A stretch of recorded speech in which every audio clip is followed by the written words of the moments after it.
오늘 우리에게 주신 하나님 말씀은 요나 1장 1절에서 3절입니다. 요나 1장 1절에서 3절, 3절인데요. 제가 한 절, 여러분들 한 절, 3절은 다 같이 그렇게 읽도록 하겠습니다. 여호와의 말씀이 아미떼의 아들 요나에게 임하니라. 이르시되 너는 일어나 저 큰 성읍 니느웨로 가서 그것을 향하여 외치라. 그 악독이 내 앞에 상달되었음이니라 하시니라. 함께 읽겠습니다. 그러나 요나가 여호와의 얼굴을 피하려고 일어나 다시스로 도망하려 하여 욥바로 내려갔더니 마침 다시스로 가는 배를 만난지라. 여호와의 얼굴을 피하여 그들과 함께 다시스로 가려고 백삭을 주고 배에 올랐더라. 아멘. 예, 우리 이제 내일부터 진행되는 특세를 맞이해서요. 이제 오늘부터 요나 말씀을 같이 보게 됩니다. 이 요나 되게 유명한 성경인데요. 여러분은 요나 하면 뭐가 먼저 좀 이렇게 생각이 나십니까? 그렇죠. 지금 대답하시는 분들 아마 대부분 주일학교 나온 분들 아닐까 생각이 되는데요. 주일학교 나오면 주일학교 그 공과에 꼭 있어요. 물고기 뱃속에 들어간 요나 이런 거 꼭 있습니다. 그리고 또 많은 분들이 생각하는 요나가 어떤 이미지냐, 어떤 이미지 우리에게 주냐 하면 불순종의 아이콘 이런 거죠. 예. 분명히 하나님께서 니느웨로 가라고 하셨는데요. 요나는 그 말을 듣자마자 하나님 나 그거 싫은데요. 그리고 다시스로 가죠. 다른 구약의 선지자들은요. 뭔가 이렇게 그 선지자들의 말과 행동을 통해서 보여지는 것들이 뭔가 거룩하고 대단한 인물처럼 보이는데 요나는 아니라는 거죠. 요나는 우리가 요나 생각할 때마다 문제투성이 선지자 요나 좀 이런 느낌입니다. 그래서 선지자 같지 않은 선지자 이렇게 생각되기도 하고요. 그래서 상당히 친숙함을 느끼는 선지자가 이 요나기도 해요. 근데 이제 오늘 이제 요나를 시작하면서요. 우리가 먼저 좀 생각해 보고 싶은 게 뭐냐면 요나가 정말 그런 불순종의 아이콘, 문제투성이 막 약간 그런 느낌인 거 맞습니까? 선지자 같지 않은 선지자다 막 이런 느낌을 갖고 있는 게 맞나? 그게 또 한편으로 우리가 요나에 대해서 또 오해하고 있는 부분은 있지 않나 생각해 보자는 거죠. 일단 오늘 본문인 요나서의 처음 시작을 한번 볼까요? 1장 1절인데요. 여기 전체 같이 읽겠습니다. 시작. 여호와의 말씀이 아들 요나에게 임하니라. 이르시되 우리가 어떤 사람을 선지자라고 하죠? 선지자라고 할 때는 우리가 어떤 사람을 선지자라고 합니까? 하나님의 말씀을 받은 사람, 그리고 하나님의 말씀을 받고 그 하나님의 뜻을 그렇게 알아서 다른 사람들에게, 하나님의 백성들에게, 다른 사람들에게 그걸 전해주는 사람을 우리가 선지자라고 얘기해요. 그게 선지자로서의 가장 본질적인 역할인데, 그래서요 선지서들을 읽어보면 하나님의 말씀이, 여호와의 말씀이 땡땡땡 선지자, 누구누구 선지자에게 임하니라, 이게 공식처럼 나옵니다. 그런 문구가. 내가 가만히 생각해봤더니 뭐 하나님 뜻이 이런 것 같아, 하나님이 이런 분인 것 같아. 아니에요. 그게 아니고 정확하게 하나님의 말씀이 그에게 임해요. 하나님의 말씀을 받는 거죠. 그리고 전합니다. 그런 면에서 오늘 요나 1장 1절은 여호와의 말씀이 아미떼 아들 요나에게 임하니라 라고 정확하게 얘기하고 있어요. 그러면서 오늘 이 1장 1절은 어쩌면 너무나 당연한 이야기인데 또 그렇게 당연히 받아들이지 않았던 사실을 요나는 선지자였다라는 이 사실을 우리에게 새삼스럽게 좀 일깨워 주는 것 같더라고요. 요나는 하나님의 말씀이 임한 진짜 선지자였다는 거예요. 그리고 이 요나에 대한 이야기가 여기 요나서에만 나오는 게 아니고 열왕기하, 그 역대 그 왕들의 이야기가 담겨 있는 열왕기하에도 요나 이야기가 있어요. 열왕기하 14장 25절 27절인데요. 자, 25절부터 같이 보면요. 여기 빨간색만 같이 읽어볼까요? 시작. 이스라엘의 하나님 여호와께서 그의 종 가드헤벨 아미떼의 아들 선지자 요나를 통하여 하신 말씀과 같이. 아멘. 자, 여기 잘 보세요. 선지자 요나를 통하여 하신 말씀과 같이. 이 얘기는 무슨 얘기입니까? 이 뒤에 나오는 일들이, 벌어진 일들이 하나님께서 요나를 통해서 말씀하게 하셨고 그대로 이루셨다는 걸 보여주고 있는 거잖아요. 자, 그럼 그 뒤로 어떤 일들이 벌어졌어요? 여로보암이 이스라엘 영토를 회복할 것에 대한 말씀이었다는 거예요. 자, 근데 여기 나오는 여로보암은 우리가 먼저 떠오르는 거는 그 남유다와 북이스라엘로 나눠졌을 때 첫 번째 왕의 이름이 여로보암이죠. 근데 이 사람은 그 사람이 아닙니다. 이 사람은 그 뒤에 있었던, 우리가 흔히 이제 열왕기 역대 왕들의 이야기를 할 때 여로보암 2세라고 이야기되는 사람이 이 사람이거든요. 자, 그 사람 때 이스라엘 영토가 회복되는 거예요. 근데 어디부터 어디까지 회복됐다고 나와요? 하맛 어귀에서부터 아라바 바다까지. 여기 하맛 어귀는 북쪽이고 아라바 바다는 남쪽을 얘기하는 거예요. 북에서 남까지 이 어디까지 영토가 회복되었는가를 얘기하는데, 저기 아라바 바다는 우리가 잘 아는 바다입니다. 남쪽에 있는 사해 바다예요. 사해 바다까지 그 영토가 확장됐고요.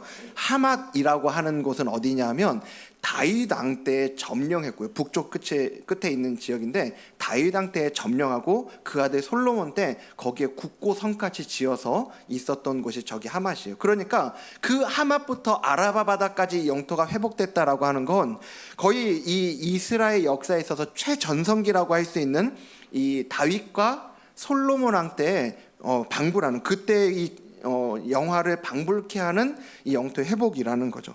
그런 게 이런 일들이 이루어졌는데, 이 뒤에 보면 이게 어떻게 이런 일들이 이루어졌는가 26절 27절에서 얘기해 주거든요. 26절 보여주십시오.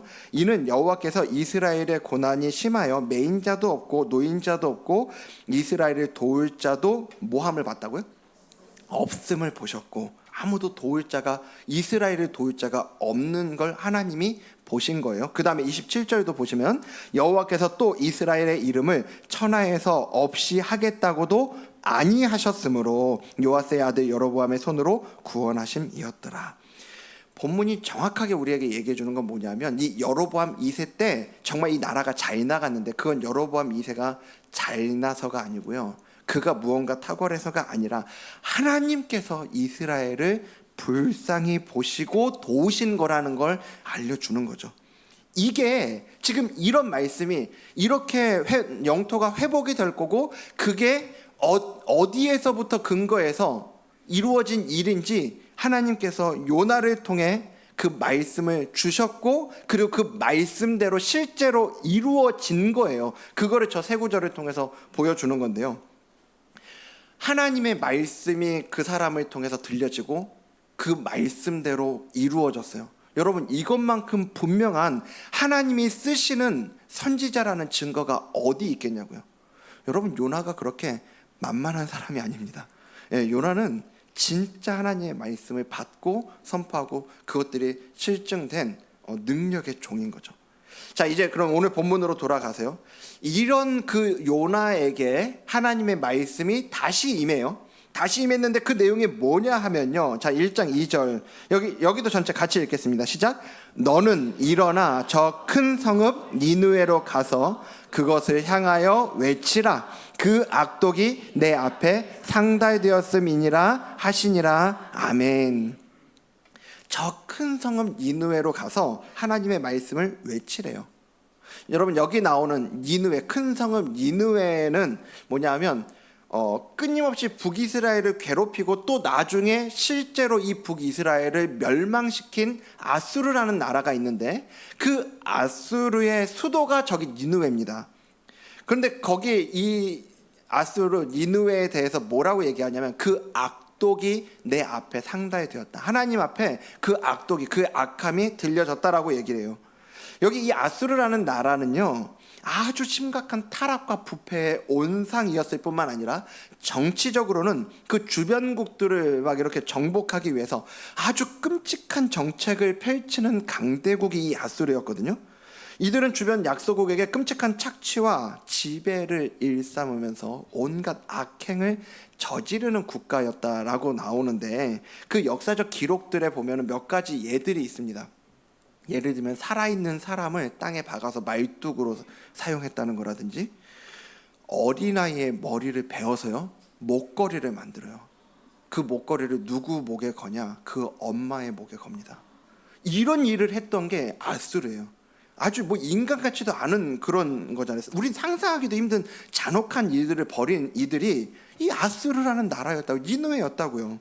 그런데 그들에게 이제 하나님이 요나를 시켜서 하나님의 말씀을 외치래요. 그럼 여러분, 여기 도대체 무슨 말씀을 전하라는 걸까요? 무슨 말씀을? 이게 과연 회개를 위한 말씀이 선포되길 원하시는 거겠어요?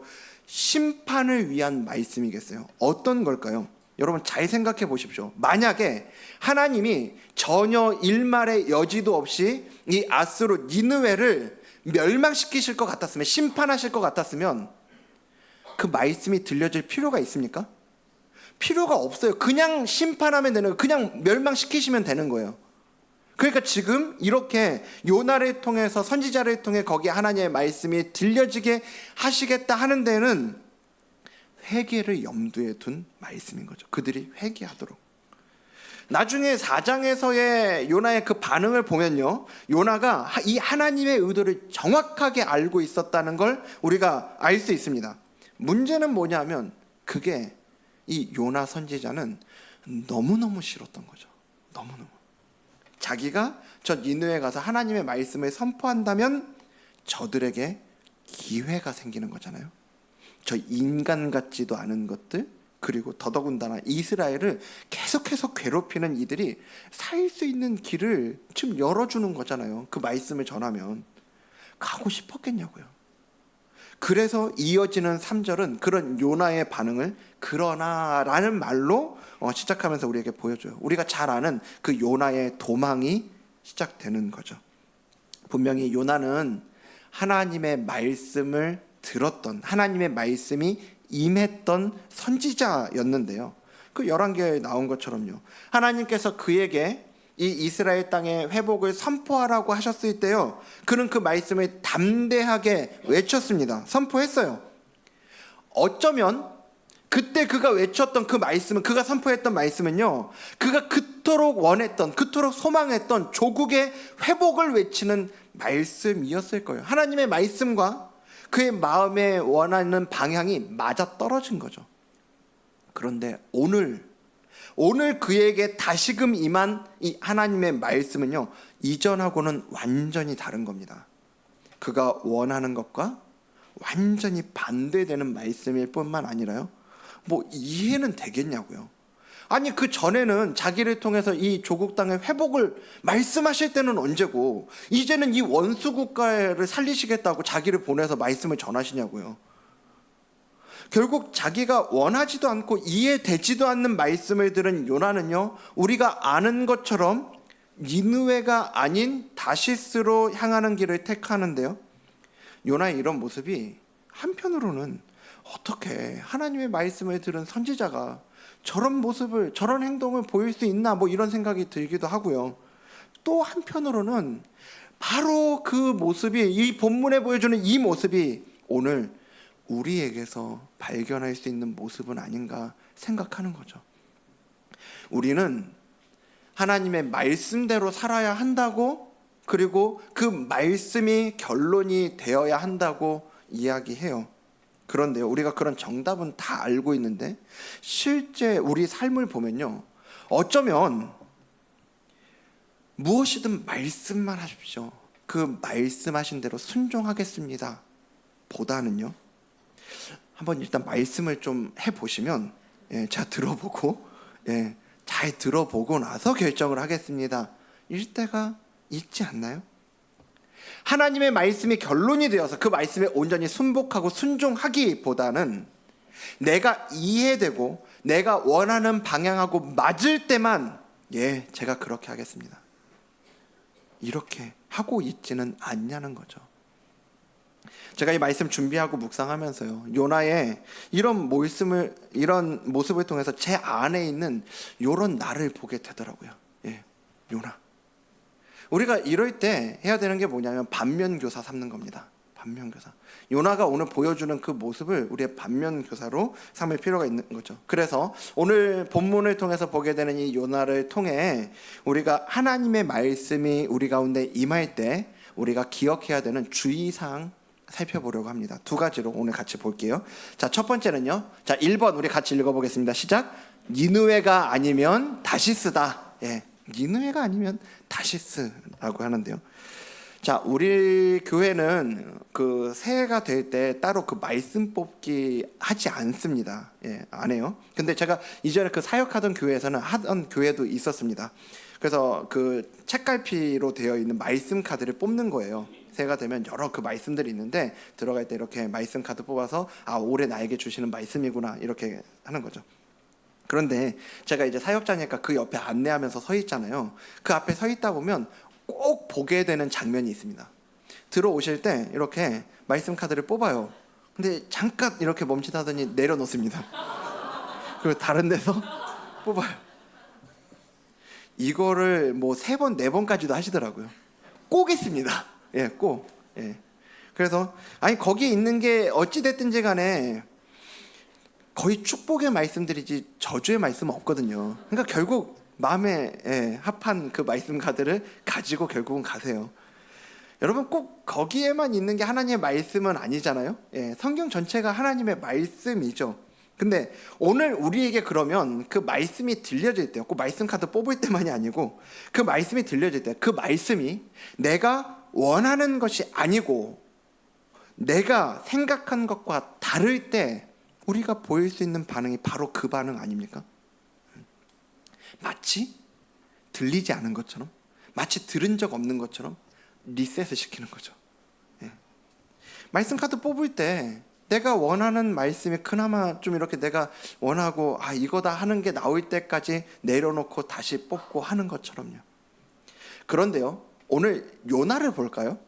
오늘 하나님께서는 요나에게 일어나 니느웨로 가라라고 말씀하셨는데요, 말씀드린 것처럼 그건 요나의 뜻과 요나의 생각과 너무 다르잖아요. 그래서 그는 니느웨하고는 전혀 반대 방향인 이 다시스로 향해요.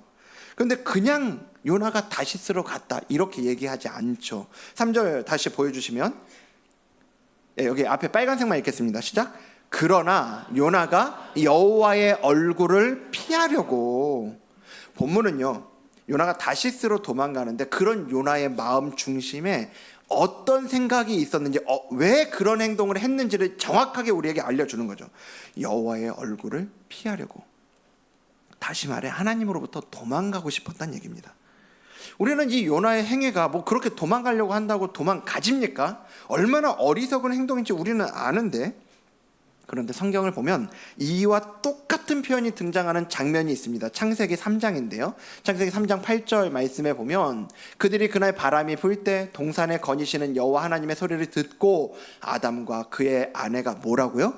여호와 하나님의 낯을 피하여 동산나무 사이에 숨었다라고 얘기를 해요.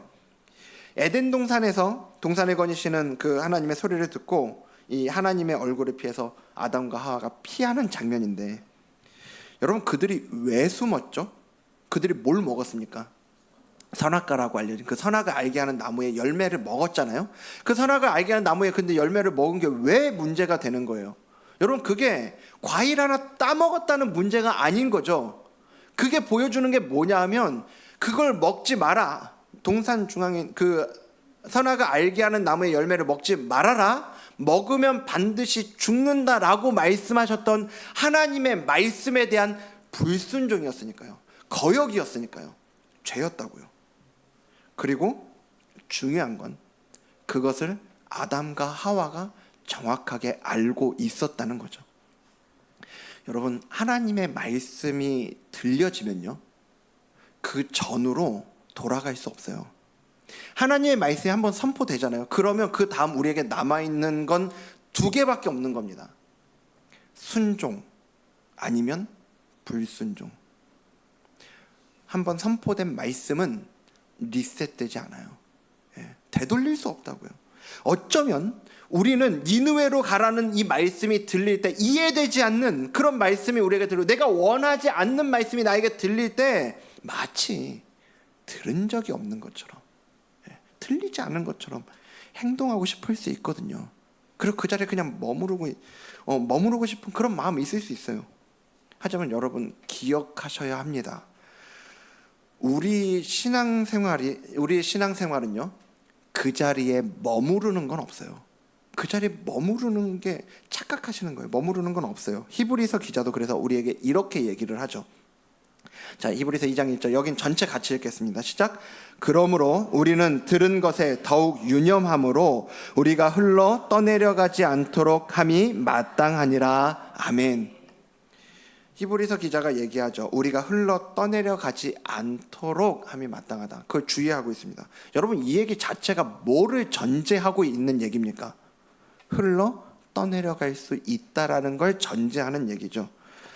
니느웨를 향해 가라는 말씀이 선포되었을 때요, 니느웨를 향해 가지 않으면요, 그 자리에 머물러 있는 게 아니에요. 우리는 내가 이해되지 않는 말씀이 나에게 들릴 때 거기에 그냥 반응하지 않으면 마치 말씀이 들리지 않았던 것처럼 그 자리에 머물러 있는 것처럼 생각할 수 있지만 그게 아니고요. 오늘 요나가 보여주고 있는 것처럼 여호와의 얼굴을 피하여 다시스를 향해 가는 요나가 바로 그 자리에 머물러 있다고 생각하는 우리의 실상이라는 걸 기억해야 됩니다. 니느웨가 아니면 다시스라니까요.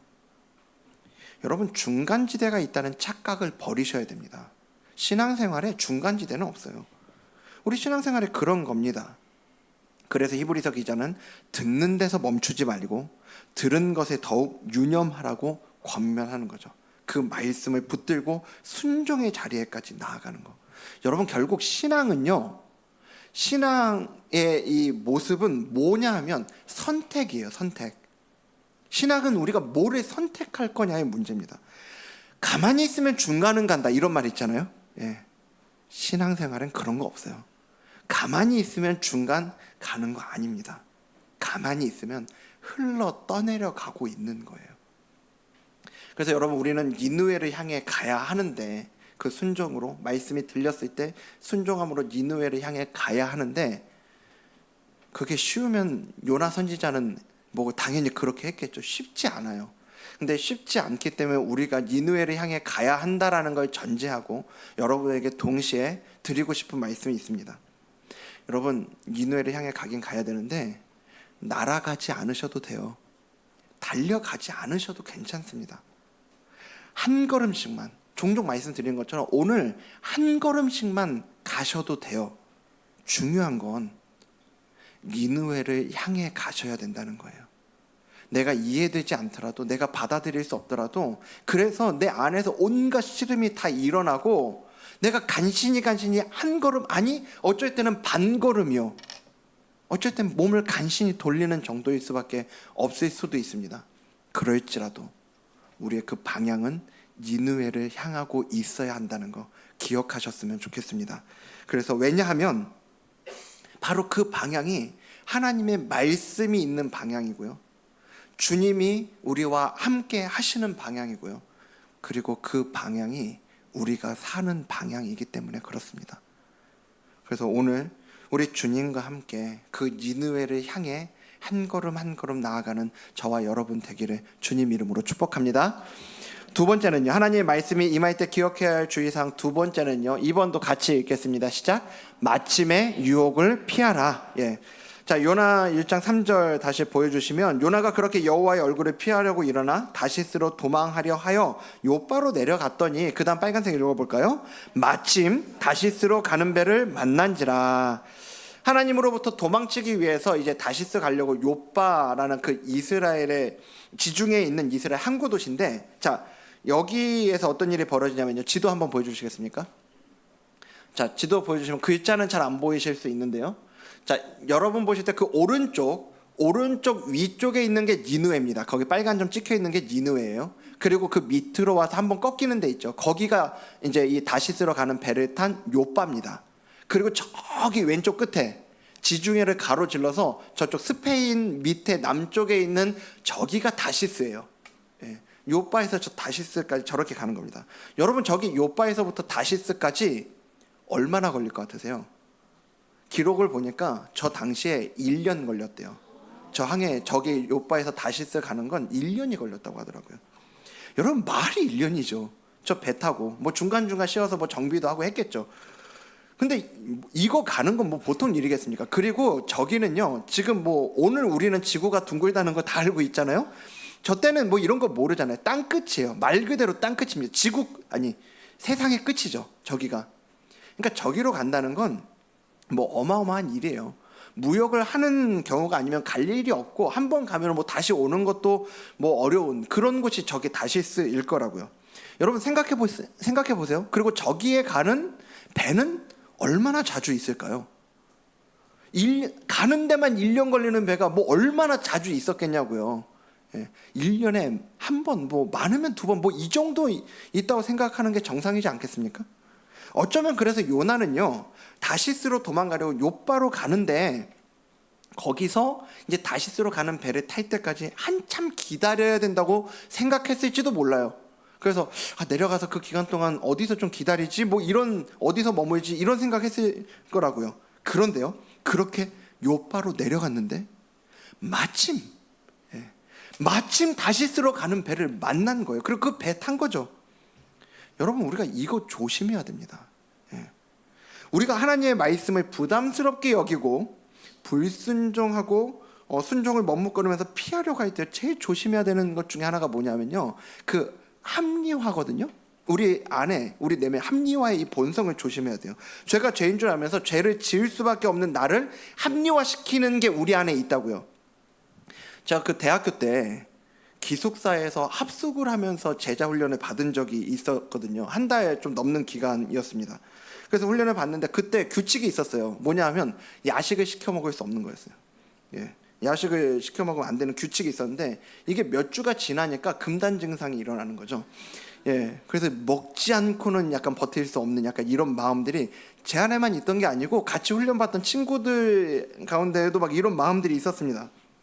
그래서 몇 명이 모여서 이제 의논을 하는데 꼭 그러다 보면 그 중에 거룩한 친구들이 있습니다. 그래도 이거 규칙이니까 지켜야 된다고. 그래서 파가 갈린 거예요. 그래서 막 의견이 이렇게 분분한데 우리 성경적으로 결정하자. 성경적으로 결정하는 거 뭡니까? 성경책을 펴서 그 오른쪽에 나오는 장수가 짝수면 우리가 안 먹고 홀수가 나오면 그러면 우리가 하나님 뜻을 알고 먹자. 그리고 기도하고 성경을 폈어요. 거기 오른쪽에 정확하게 33장이 나왔습니다. 그래서 할렐루야하고 기쁜 마음으로 그 야식을 시켜 먹었던 그 기억이 있거든요. 아니 뭐 지금이야 이거 웃으면서 하는 얘긴데 여러분, 이렇게 합리화시키는 본성이 우리 안에 있는 거예요. 그리고 우리 안에 있는 그 합리화의 본성은요, 우리가 그 순종을 머뭇거리고 있을 때 오늘 요나에서 이 요나의 모습에서 보는 것처럼 마침의 유혹과 만나는 거예요. 마침의 유혹과. 사단은 우리 연약함을 기가 막히게 아니까요. 아까 아담과 하와가 그 죄를 짓고 하나님 피하는 거 봤잖아요. 근데 그 죄를 짓는 과정이 그 앞에 나와요. 이제 뱀이 나타나서 이제 하와하고 논쟁을 벌이잖아요. 논쟁을 벌이는데 그때 논쟁 끝에 하와가 보여준 모습이 창세기 3장 6절에 나옵니다. 6절 모습 보여주시면, 자 여기 빨간색만 읽겠습니다. 시작. 여자가 그 나무를 본즉 먹음직도 하고 보암직도 하고 지혜롭게 할 만큼 탐스럽기도 한 나무인지라. 일단 하와는요, 뱀과 논쟁을 하면 안 됐습니다. 왜 뱀하고 그 논쟁을 하고 있냐고요. 하나님 먹지 말라고 하셨는데 먹지 말라고 했으면 안 먹어야 되는데 꼭 마음에 하여간 그런 마음이 있는 거죠. 그 논쟁하다 안 될 것 같으면 그 자리를 떠났어야 돼요. 근데 그 논쟁 끝에 하와가 한 게 뭐라고요? 여자가 그 나무를 뭐 했어요? 봤다고요. 그러니까 보는 순간 그 나무가 어떻게 보여요? 먹음직도 하고 보암직도 하고 지혜롭게 할 만큼 탐스럽기도 한 나무로 보이는 겁니다. 하나님이 그 나무의 열매를 먹으면 죽는다고 한 그 나무가요, 끝난 거예요. 이쯤 되면 먹는 거죠, 그냥. 여러분, 머뭇거리지 마세요. 죄를 지을까 말까 고민하고 망설이다 보면요, 반드시 이 마침의 유혹을 만난다니까요. 그 마침의 유혹을 만나면 우린 이길 힘이 없어요. 죄 짓는 겁니다. 그런 면에서 내일부터 우리 특세가 시작이 됩니다. 특세를 참석할지 말지 고민하지 마십시오. 내가 내일 아침에 일어날까 말까 이 고민을 하고 자면 분명히 아침에 개운하게 일어나실 거예요. 해는 중천에 떠 있고 시간은 이미 지나 있고. 여러분 고민하지 마시고 나는 특세 갈 거다 이렇게 딱 결단을 하고 그러고 주무셔야 됩니다. 우리 다시 한번 그런 마음으로 옆에 분에게 이렇게 인사해 주십시오. 내일 아침에 만납시다. 머뭇거리지 마십시오. 고민하지 마십시오. 결단해야 되는 거예요. 말씀이 임할 때 순종할까 말까 고민하면요, 이 마침의 유혹이 찾아와요. 고민하다 보니까 알람도 안 맞췄고 그러다 보니까 마침 알람 안 울리고 그럼 뭐 푹 자는 거 아닙니까? 이 마침의 유혹은 알람이 안 울렸네, 내가 깜빡했네. 이 마침의 유혹과 우리 안에 있는 이 합리화가 만나서 죄의 열매를 맺게 되어 있는 겁니다. 뭐 아침에 혹시 못 일어나신 분들 그게 꼭 죄의 열매는 아닙니다. 우리 삶 가운데 근데 이런 일들이 비일비재하다는 거 아시잖아요. 우리 다 경험하고 있는 거 아닙니까? 여러분, 사단이 우리 마음에 우리 마음을 쥐고 흔들 틈을 주시면 안 된다고요. 그 틈을 주지 마세요. 그래서 마음의 결단을 가지고 이 마침의 유혹을 이겨내는 저와 여러분 되기를 주님 이름으로 축복합니다. 말씀 마치겠습니다. 여러분, 여기 요나 1장 1절을 원어로 좀 보면요, 다른 곳하고는 조금 다르게 시작을 해요. 히브리어로는 가장 먼저 나오는 단어가 임한이라, 우리말로는 중간에 나오는 그 임한이라는 단어인데요. 그런데 그냥 임했다는 단어가 아니고 히브리어로 바예히라는 단어예요. 뭐냐면 그리고 임했다라는 뜻이에요. 그래서 여기 보시면 저기 괄호가 생략이 되어 있는, 우리 개역개정에는 생략이 되어 있는 겁니다. 그리고 여호와의 말씀이 임하니라가 원어의 표현이에요. 여러분, 어떤 책을 읽으실 때요, 그 책을 딱 펼쳤는데 제일 앞에 나와 있는 단어가 그리고로 시작하면 상당히 어색하잖아요. 여기 이 책이 바로 그렇다고요. 여러분, 이게 근데 우리에게 지금 주는 메시지가 뭐냐면, 이 그리고라는 저 생략되어 있는 그 표현을 통해서 우리가 알 수 있는 게 뭐냐면요, 오늘부터 시작되는 이 요나의 이야기는요, 하늘에서 뚝 떨어진 얘기가 아니라는 겁니다. 요나가 살아가던 일상 가운데 임한 하나님의 말씀으로부터 시작되는 게 오늘 이 요나의 이야기라고요. 오늘 저와 여러분에게도 하나님은 이렇게 일하세요. 하나님은 우리가 어디 기도원을 가고 뭐 특별한 장소 때 갈 때만 그때만이 아니고요, 오늘 우리가 살아가는 일상 가운데 그리고 말씀을 주시면서 일상을 살아내는 가운데 그리고 말씀을 주시면서 사건을 일으키세요. 하나님의 일을 하신다는 얘기죠. 내일부터 특세가 시작되는데요, 특세가 시작된다고 우리의 일상이 멈추지 않잖아요. 여러분의 일상을 살아내세요. 살아가시기 바랍니다. 동시에 그리고 우리의 일상 가운데 임하시는 하나님의 말씀을 기대하셨으면 좋겠습니다. 그것이 우리의 삶의 사건이 되어 하나님의 일하심을 경험하게 되는 그런 은혜를 누리는 우리 모두가 되었으면 좋겠습니다. 여러분, 그리고 일상 가운데 그리고 하나님의 말씀이 임할 은혜를 기대하시고요, 그 말씀 앞에 머뭇거리지 말고 사단이 틈을 탈 그럴 기회를 주지 마시고 순종함으로 결단하고 그 하나님의 일하심 경험하는 저와 여러분의 한 주가 되기를 주님 이름으로 축복합니다. 오늘 말씀을 기억하면서 우리 함께 또 찬양하고 우리가 기도하는 자리로 나아가기 원하는데요, 여러분, 우리 가운데 이런 머뭇거림, 우리가 고민하고 있는 것들이 어느 장소에서 벌어지냐면 주님이 주신 땅으로 한 걸음 한 걸음 나아갈 때 그런 일들이 벌어지는 거예요. 그 가운데는 수많은 우리를 유혹하는 적들, 깨지지 않을 것 같은 견고한 성들이 있어서 안 될 것 같은데 이런 마음이 드는데, 여러분, 그때 뭐를 붙잡으셔야 되냐고요? 우리 주님을 신뢰하셔야 됩니다. 주님을 의지하셔야 됩니다. 그리고 그 주님이 우리에게 허락하시는 그 담대함으로 우리가 선포하면서 이 한 주간을 살아내었으면 좋겠습니다. 그런 마음으로 우리 이 시간 좀 다 한번 자리에서 일어날까요? 우리 자리에서 일어나서 그 결단의 마음을 가지고 우리 주님이 주신 땅으로 한 걸음씩 나아갈 때 찬양하며 나아가도록 하겠습니다. 함께 찬양합니다. 주님이 주신 땅으로. 주님이 주실 땅으로 한 걸음씩 나아갈 때 걸음씩 나아갈 때에 수많은 적들과 적들과 견고한 성이 우리를 두렵게 합니다. 여러분, 그때 우리가 붙잡아야 합니다. 무엇을요? 주님을 신뢰함으로 주님을 의지함으로 의지함으로 주님이 주시는 담대함으로 주시는 담대함으로 큰 소리 외치며 나아가 어떻게요? 이 단지를 내게 주소서. 내게 주소서. 그날에 주께서 말씀하신 이제 내가 주님의 이름으로 그 땅을 취하리니 이 산지를 내게 주소서. 그날에 주께서 말씀하신 이제 내가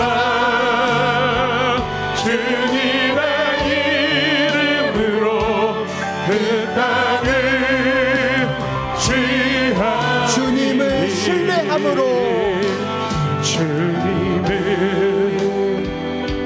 신뢰함으로 주님을 의지함으로 주님을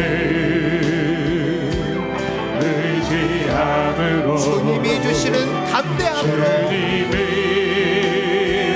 주시는 담대함으로 큰 소리 외치며 큰 소리 외치며 우리 함께 믿음으로 선포합니다. 이 단지를 내게 주소서.